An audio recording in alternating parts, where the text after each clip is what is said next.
ಆನಂದ ಶಯನ ಅನಂತನ ನಯನ ನೋಡುವ ನಿಮ್ಮ ನಳಿನ ವೀಣೆಯ ನುಡಿಸಿ ನಾದವ ಬೆರೆಸಿ ನಂದನ ಕರೆವ ಬದನ ಆನಂದ ಶಯನ ಅನಂತನ ನಯನ ನೋಡುವ ನಿಮ್ಮ ನಳಿನ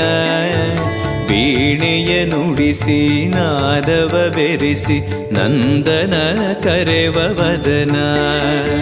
ಭಾಗ್ಯವಿದು ಗುರು ಭಾಗ್ಯವಿದು ಮಧುರಾಪತಿಯನ್ನ ನಟನ ಮಧುರವಿದು